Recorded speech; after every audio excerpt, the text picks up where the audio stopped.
So next session The clicker. is the last session before the lunch, and then we'll continue again post-lunch in the same room for other art talks. All right. So our next talk is by Karan. Let's put our hand together to welcome Karan. So this talk is going to primarily focus on the virtual production. Again, a new thing in games, like the AI that was discussed by Karan Verma. All right, guys, I won't take Karan's time. I won't really get into it. And just hand it over to Karan. All right, Karan. Thanks. So yeah, looks like you guys signed up for a double dose of Karan today. We had one Karan before. I'm here now. Unfortunately, I'm standing between you and the lunch buffet. So we'll keep it crisp. So like Mayank said, we're going to talk about virtual production today. But I actually entered virtual production from more of a background in games and VR. So I'm going to tell you about my journey and then using some of that virtual production back in games and interactive experiences. So I'll just tell you about my journey so far, some of the tools and techniques we use, and maybe things you should be aware of as these fields start to converge. So what's happening, and we see this very clearly, right? The line between games and films is getting blurrier by the day. We see these two art forms converging, and we're seeing obviously the games made on films and vice versa, right? That's happening. We've seen a lot of success. And transmedia is the way forward, right? That means we start to create assets and experiences in a way that it can move seamlessly from one medium to another. Maybe it's a game, maybe it's an interactive experience. If you see what's happening with Netflix now, they're primarily known to be a streaming platform. They obviously have a games arm now where you can play many games, but they're also going location-based entertainment, right? If you've heard of Netflix House, it's a little like you can interact much more closely with their IP in physical location. So it's like Disneyland, but scaled down in small, in cities. So transmedia is really what's the way forward, the way I see it, and I'll be talking a little about that. So just a little about my backstory before I get into all of this. Before I started Green Rain, I ran a company called Big Bright Monster in Philadelphia, where we worked on a lot of VR, a lot of AR, still used Unreal back then. And it sort of became clear, right? A lot of the ways that people were trying to showcase their demos for games and things like that, specifically in VR, when you have a first-person perspective, it doesn't work that well when you're trying to show the kind of experience a user has. And we needed a way to fix that. And that's when we looked to filmmaking techniques and technologies. And we still wanted to stay in engine. Our whole environment was built in engine, in Unreal, when I say in engine. So I'll just show you a little bit of the behind the scenes. This is almost 7 or 8 years ago, so it's a long time. Before we were building this for PlayStation VR, we were largely on dev kits. We had a fork for HTC and Oculus as well. But this is behind the scenes from almost 8 years ago now. Video should be playing back. Yeah.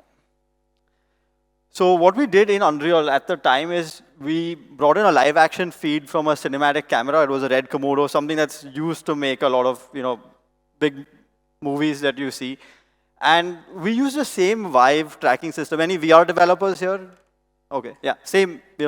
This is before Vive even had Mars. Like Mars launched a couple of years ago, and seamlessly we were able to kind of show the experience the player was having within the virtual world.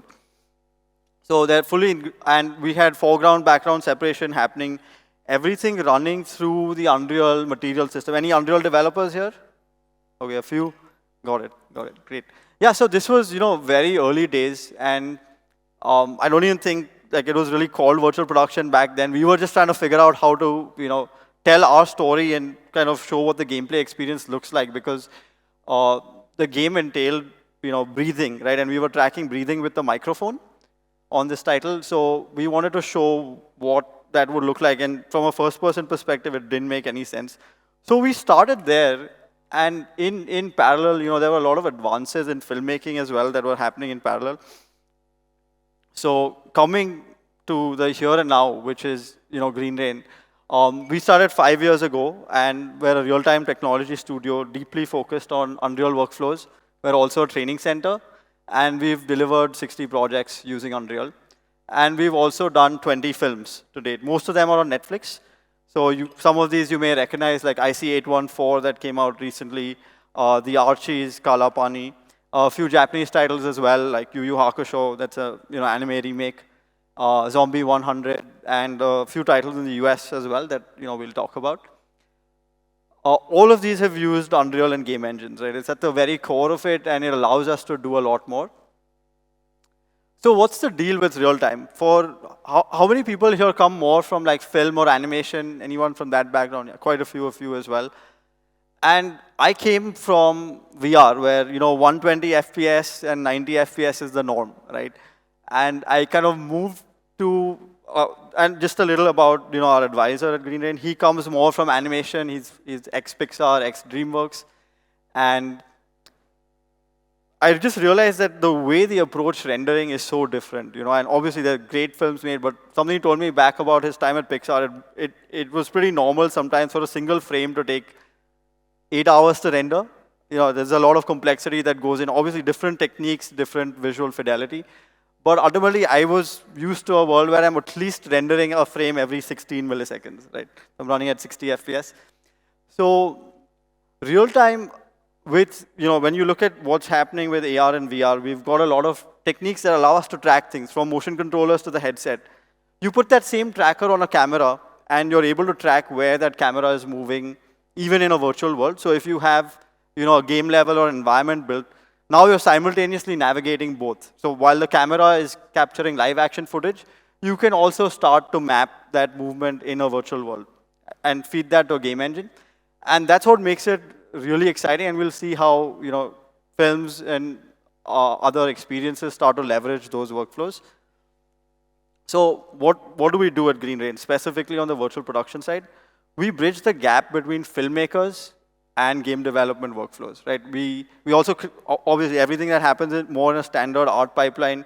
We're creating characters, we're creating environments, but they're built to run at real-time frame rates. We're deploying not just on VR headsets, but we're deploying on large LED volumes. We also operate motion capture stages and other hardware for virtual production. And we also create a lot of custom pipelines and tools to keep all of these things together. But primarily, we're driving conversations with filmmakers and creatives to make sure they're able to visualize what they see in their heads in a game engine, right? That's what we're trying to do. And we get involved in pre-production, not just post-production. So some common techniques and workflows that are an integral part of virtual production, there's a lot of overlap with games. World capture includes things like photogrammetry, GIS scans, and then we get into aspects of visualization where before people go on set, they're able to clearly visualize what exactly they're trying to shoot. Performance capture of all kinds, so we do motion capture for a lot of action, we do facial capture, and then Simulcam allows us to view all of this in real time on set. And then finally, we have in-camera VFX with large LED volumes. Might be a lot of different words that you may not have heard of if you come from games, but I'll be breaking some of these down. So yeah, this is sort of what we do at Green Rain, and we bundle all of these together and offer them as even standalone services based on what you need. And we also convert to transmedia. That means if you're making a film and some of those assets need to go into a game, they're ready. We use USD and other protocols like that to make sure we have seamless transitions. Yeah, so just starting with character creation, right? We leverage things in the Unreal ecosystem quite a bit. MetaHuman is one. You can see it at the Epic booth as well, which is on the expo floor. You can see how MetaHumans are created. But we run through some customization here where we can run it through even Unreal's Path Tracer. And we also use other stacks like Character Creator along with MetaHuman. And then, this is where Previs and TechViz come in. It's the ability to really visualize things in a game engine before the actual film is made, and this de-risks the whole process of filmmaking. And then we have an art department, right? So art department is more a word that comes from filmmaking, but it's really a team of 3D artists who can build any kind of environments. And we use a variety of data to create that, right? We write from floor plans that they may provide, so architectural workflows to photogrammetry where we use reality capture and reality scan. And then we pull a lot of geospatial data. Unreal is again there where these assets finally end up, but we're using Max, Maya, Blender, a lot of things like that. And just so all of these environments here, they typically run at, over 48 FPS since they're being deployed on LED volumes. And I'll just zoom in a little bit to some of the images. So you see the sort of quality bar we try and hit. And all of this is running on, massive LED screens that are almost 80 to 90 feet. So you bring a camera in, and then traditionally people would shoot on green screens. We replace that with a large LED volume, and then everything is captured in camera, and we avoid a lot of post-production. Photogrammetry here, it's drone footage that we then convert to a full 3D asset that's optimized, runs through reality capture. And we get a lot of the natural detail that's there. We capture height maps accurately as well with satellite data. And we can bring all of that in. And we're talking about massive areas, right? Like shipyards, quarries, things like that. And you end up capturing a lot of the natural detail, the erosion, all of that comes through. And once we have all of that done, we can engage in what we call a virtual scout. Now, this is again where a lot of VR and XR techniques come in.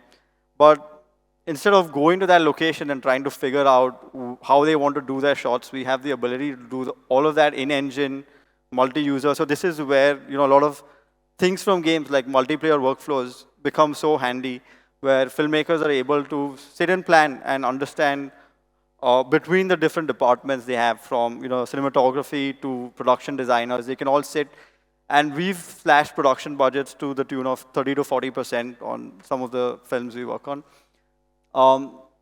This is an example of what we do during virtual scouting. So this is Rodeo Drive in LA. It's running in Unreal.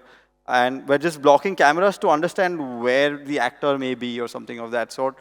And we can do it with a decent amount of fidelity. It doesn't need to look like final pixels because we're just placing a camera, we're getting accurate lens data, and we save a lot of time when we're on set.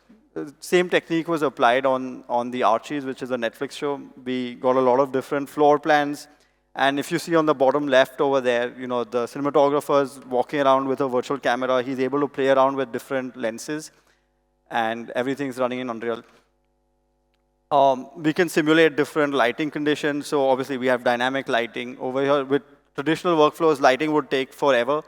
Here, with the flick of a switch, we're able to have sunset or whatever time, and actually even dial in the exact calendar days that they're planning to shoot, so we understand what the shadows are going to look like. So yeah, that's VCam, and it's a tool that now runs even on something as simple as an iPad, right? So, and how does this matter even to game making workflows, right? If you're developing a game, you have a lot of cutscenes, you have cinematics that you want to build in. Everybody knows you can keyframe, but there is, it takes a lot of time, and it looks a little robotic sometimes. When you look at the way, especially if you're going for something handheld or something like that, this is such a powerful technique because you get a lot of natural motion. And you can even bring in a cinematographer. They don't really need to know their way around a 3D software. You give them something that they intuitively understand, and they just navigate the space. Here we're using slightly more specialized hardware on our volume, but there's a demo happening at the Epic booth where you can simply, we're running this on an iPad, you can explore that environment, you can block your shots, and have any character in there as well. And you're able to do this in a way where you can take bookmarks, you can change lenses, you can leave notes for other people you're collaborating with, and everything goes into sequencer in Unreal. It's keyframed after you record everything, and then you can change it after the fact. So let's say you want to change something, and it's not just a one-to-one scale. You're able to do things that you can't even do with a real camera. So sometimes we like to do these sweeping shots across like a large CG city or something like that. So all we do is change the scale in VCam, and then we use a lot of tools like dollies and cranes, and it still holds up, right? It's still so amazing to see, and all of this is coming from, especially the iPad application. It's just using a lot of SLAM data that, the camera is active, your IMU sensors are active, and you're able to pull all of that data into Unreal. So it's just a really, really fun and intuitive way to, create cinematics. And we've used this even like outside of film and games. We've used it even for like some of the ArchViz experiences we do. So the skill set you have today as artists or developers in the world of games, it extends to so many other industries as well. You'd be surprised if you look at where real-time engines are being used today, from simulations to archways to even automobiles, right? It's gone way beyond. And one of the things we think of here at Green Rain is ultimately, we started out calling Unreal a game engine, and we call it a real-time engine now. But it's really so much more than that, right? It really serves more as a 3D operating system. For the applications of tomorrow, I think, as we talk about this larger convergence that's happening with XR in general, with AI, and all of this coming together with IoT, I think tools like Unreal and Unity end up becoming, your default 3D OSs, right? They're interactive experiences, and now they start to have world context, and that's where everything changes. So, and it's awesome that this has come from, something a few decades ago would be considered very niche, and now almost every industry is leveraging game engines in some way. So just coming to character workflows as well, again, it just brings a whole agility, like when we compare it to a traditional CG/animation pipeline. We're able to typically do a character in about a day or so if we're using something like MetaHuman. The outfits take a little longer, but it's so fast, and the fidelity you get is incredible. So just a slight comparative analysis of how this compares, and we sort of serve as catalysts in the ecosystem where we work with a lot of VFX and animation studios and help them adopt real-time workflows. And you can just see the difference in calendar days, right? We're talking about days turning into hours in some cases, right? Again, each tool has its own strengths, and real-time engines also have the limitations, but they're constantly pushing the limits, right? When you look at the sort of boundaries that are being set around photorealism today, it's starting to get pretty uncanny, and a lot of this started when in about 2018, 2019, where real-time ray tracing became a thing. We're talking increasingly more about path tracing in real time now. So yeah, it's come a long way, and we're seeing a lot of efficiencies as well come into the pipeline. So a little case study here where, this is a game world that was in a movie, a Netflix show actually called Mismatched. And it's sort of, if anybody's seen the show, there is a strong sort of software and app development component. So, students who are basically in a summer school, and they're trying to explore VR as well, and they have a hackathon. And ultimately over here, there's a key dance sequence that takes place in the show where they put on headsets, and then they're in this sort of virtual dance-off. And they weren't quite sure how to build this world and how to have everything, visualized on set. And we wanted to leverage Unreal for that. And I'll show you some of the techniques we used there to pull this together. So I'll talk through some of the techniques, and then you can see a quick behind the scenes. So one of the main things we used is Simulcam, right, which basically allows you to replace a green background with data coming live from Unreal. So you can see that on the left over there, where this is actually just shot on a regular green screen stage. It's not going through a traditional compositing process that happens after the shoot. It's happening right then and there. And the director and the cinematographer can see all of this happening, where we're tracking the camera as it moves. And this is a large studio. It was almost 90 feet or something like that, and the tracking held up. Just going back to how we captured some of the dance sequences as well, we use motion capture quite a bit at Green Rain. We have sort of two setups. One is an OptiTrack setup that you'll see similar to the expo floor that Apple Arts has, where you've got cameras around, or we use XN suits. Those are more standalone. You don't really need a tracking volume for that. So this is sort of how it came up, and we just used the XN suits. We went to a location, had the two dancers put on suits, and they were able to kind of see it with some environment context as well. So this kind of covers some aspects where you'll see a virtual scout happening, you'll see what happens on set, and then what happens finally in post and how they overlay some of the elements they need.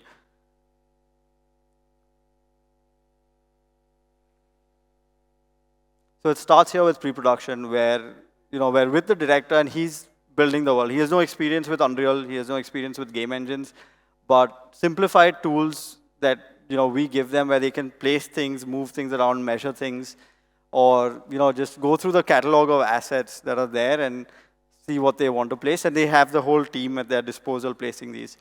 Now we have the real-time mocap coming in, so he's able to sort of visualize where some of the dance sequences are going to happen. And this is all before we go on set. Now we go on set.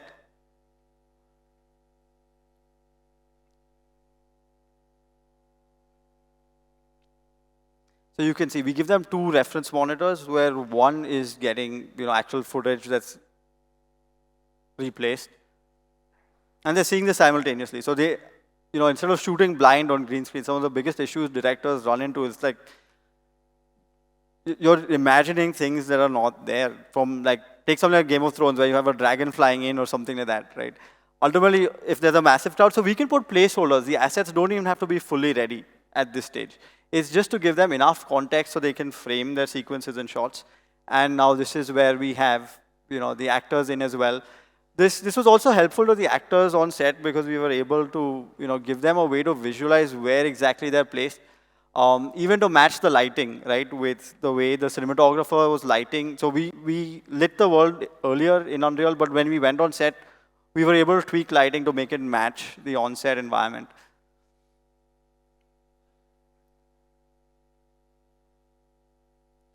And now moving to in-camera VFX. So you saw green screens used where, virtual production is still useful. There was a lot of buzz about this after, it was used on The Mandalorian.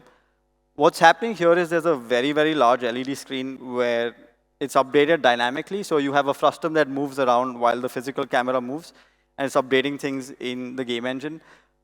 The benefits are huge, right? Where if you've seen some badly shot movies where there's a lot of CG, it almost looks like the actors are cut out and stuck there. When you use techniques like this, you're not just sort of avoiding the process of compositing where you're replacing the background, but LEDs serve as light sources. And any actors that are there, they're lit by those light sources. They look more grounded. They look like they're actually embedded in that world a whole lot more. And these volumes get up to about 80 to 100 feet, sometimes even higher than that. And all of this is largely built on, the environments are built on gaming PCs, right? So that's where it starts. But then you need something more powerful to actually run such a large resolution ultimately. So that's where you need more powerful workstations. But the workflow is democratized. So I want to talk about, something that happened during Rebel Moon. And we were collaborating with Eyeline Studios in LA for this. And Zack Snyder wanted to sort of transition from more of a broadcast studio environment. This was to bring awareness to the release that was coming up on Netflix. So this was sort of during broadcast time. And they wanted to transition to the Welt, which is the world. If anybody's seen Rebel Moon, there's a village called the Welt. It's on an alien planet. And we were able to move seamlessly from broadcast studio environment to the Welt, where he's kind of taking the host around, talking about the world that they had imagined for Rebel Moon. And all of the environment work was done here in India, while the shoot happened in LA with Eyeline supervision. So this is what that looks like behind the scenes. You can actually see our in-engine screenshots where we're able to actually block specific parts of the environment we want them to be. So the whole thing, and then that's the volume over there, and you can see what that sort of environment looks like as we can seamlessly transition between these. Okay, so now we spoke a little about starting out with games and VR. You saw some applications in film. I want to talk a little about how we've been able to use this for various experiences that, again, are interactive, have elements of gameplay. So this is something we did at Times Square in New York. And we collaborated with some amazing artists on this, Daya Cabrera, Isabel Duverger, and a studio called Norflux. but we're using 12 cameras to track interactions as people walk through. So this is not a touch screen, but it simply responds to your presence. So as you walk by, so it sort of turned this into an interactive canvas where if anybody's been to Times Square, it's full of LEDs, right? LED screens everywhere. We wanted something that could, differentiate itself, and we set this up at street level, right outside Port Authority, which is one of the busiest areas. So as people walk by, so you can have about 150 people interacting simultaneously. We have 12 cameras tracking them. Again, this is sort of taking a lot that comes from motion capture and just applying it to sort of stereo cameras where we can track depth and get a sense of where somebody is standing.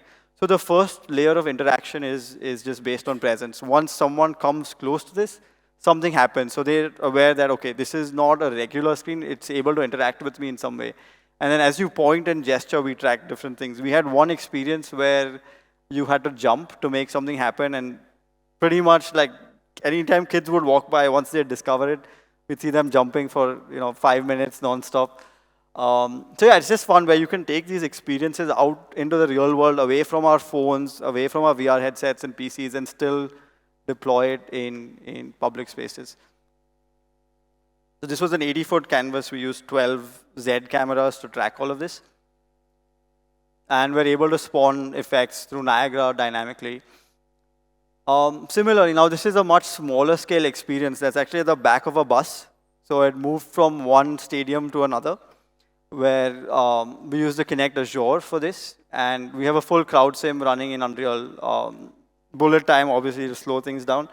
And this was, so the experience before this was, stationed and very sort of semi-permanent. This moved every day from one stadium to another to sort of bring, awareness to the brand that we were partnering with over here. And again, techniques that have come, we've really benefited from being involved in sort of the filmmaking ecosystem, from the games ecosystem, and then just applying this to completely different workflows. And to push that a little further, so we wanted to continue using LED screens, and we collaborated with MVP to do this, and they're a sort of sports marketing organization. And we embedded the LED panels with the ability to detect collision, so we could just throw a real basketball at it, and we have a metahuman from Unreal there. So it's a little like donkey in the middle, so there's a goat that's trying to, meddle around and make sure you can't make that pass, but if you make the pass correctly, the player's going to turn around and shoot. So these, really, like, they're not exactly games, but they borrow a lot from games, right? We still have things like animation blueprints in Unreal to drive a character like this, and we're able to, use something from the real world. In this case, a real basketball is hitting the screen at full velocity. You do it like you're doing a regular bounce pass if you play basketball. And we're able to track very precisely where it's hitting the screen, and then based on that, the player responds and can turn around and shoot. And applying the same sort of techniques now to projection and experiences for dining or amusement in general. So each course over here had its own sort of visual theme. And the whole room was also projection mapped. Everything running through Unreal's end display system, where you can simultaneously map across different areas and have multiple screens running together. And we're able to track all of that. So more from depth capture is happening over here. And other smaller projection, like tabletop experiences, right? So if you build a fun little world, like we started with the one on the top left initially, where and we've got two ways, right? So one technique was to build the landscape in Unreal and then export it and then CNC it out, right? So it's actually, to some extent, 3D printed. It's made out of foam, and it's designed in a computer and then projected back onto something real. We've also gone the other way around, where a sculptor would build something first out of clay or POP or something like that, and we scan that. We use photogrammetry, and then we take that mesh back into the engine and then texture it, and then we project. The one on the bottom right is a koi pond experience. So when you walk towards it and you put your hand over the koi pond, fish will swim. So it's play with sculpture, right? Typically, people are not used to interacting with sculptures that they see. So we can bring game art to even sculptures. All right. Talking about a project that's been truly transmedia, right? And this is an IP being built by our friends over at Studio Antriksh. It's called Elsewhere in India. You should definitely check it out. Um, it borrows a lot of Indian heritage and architecture, but combines it with a lot of cyberpunk. So it's called Tamil punk, and that's what they're going with. They went and scanned a number of assets across the country, brought them into Unreal. What we're doing here, right? So they have the game, obviously, that they're building. They started out with even doing theatrical performances for another IP of theirs called Antara. So they have these two IPs, and the idea was to start using some of those assets to even show music, right? How they were. So one of them is a musician, Murthy, is the one on the right, and then Avinash is more of a visual artist. And they have something on UEFN that I'll show you as well. So they have a Fortnite island, but these assets have moved. So that's an LED panel behind them, and that's how this was shot. This is all captured, like these are just straight up raw screenshots that we were able to capture. Everything in the background is just on an LED. And then bringing some of the same assets even into something like Fortnite, where you have over 500 million accounts today. And we can bring these custom assets into Fortnite using UEFN.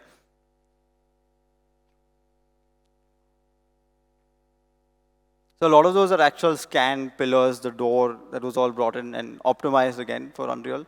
And even the music is coming straight in engine over here. So all of this is sort of scanned and brought in.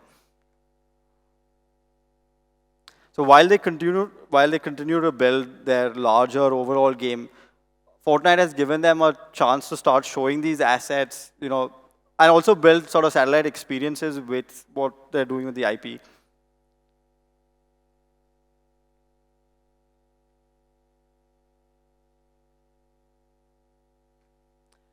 And here we move to a slightly different environment again through Fortnite, where the audio is all sort of procedural and adaptive. Over here, it's running through patchwork in UEFN. And yeah, all of this is also, I mentioned that we work with a number of different, studios in visual effects, animation, and help them sort of convert to real-time workflows. So we are a training center as well, and we've interacted with a lot of different learners from different industries. So yeah, this has sort of been our journey so far, and I do feel like we're just getting started where these mediums start to converge.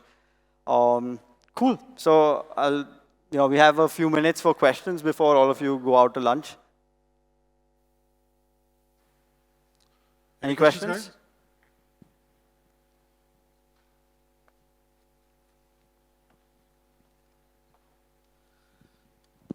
Hello. Hi. I saw you have the Unreal Training Center also in your website.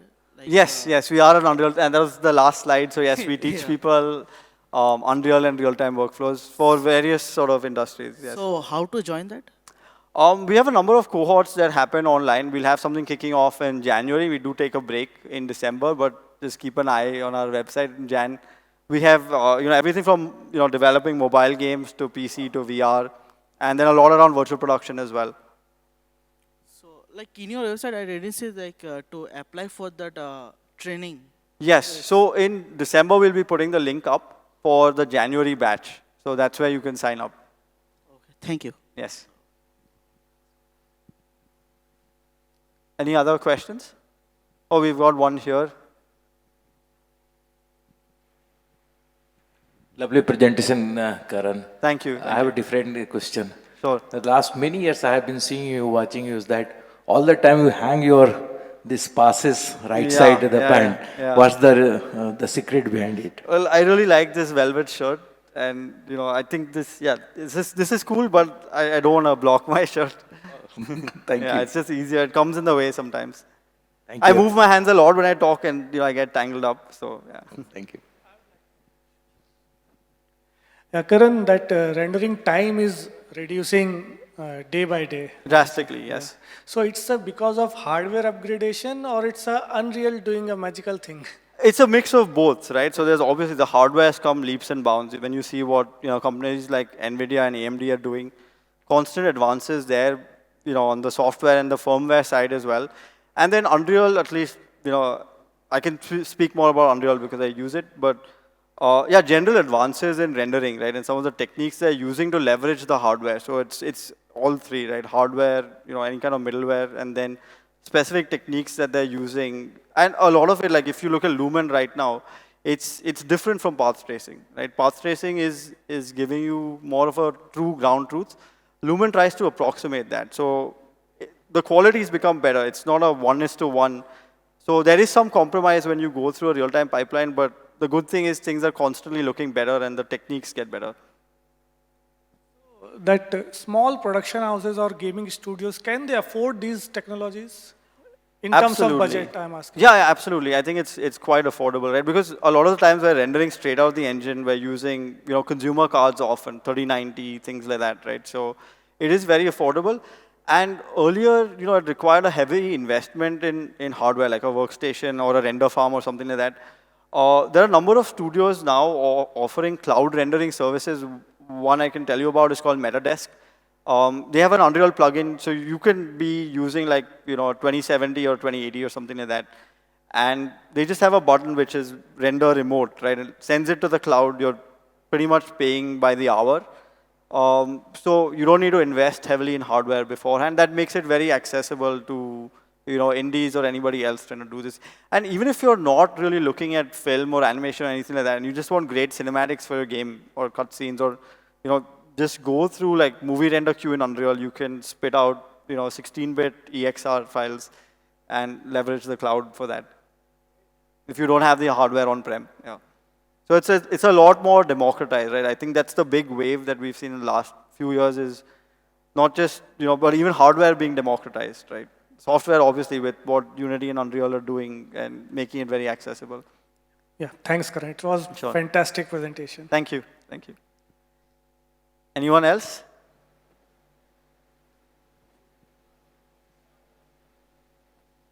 No?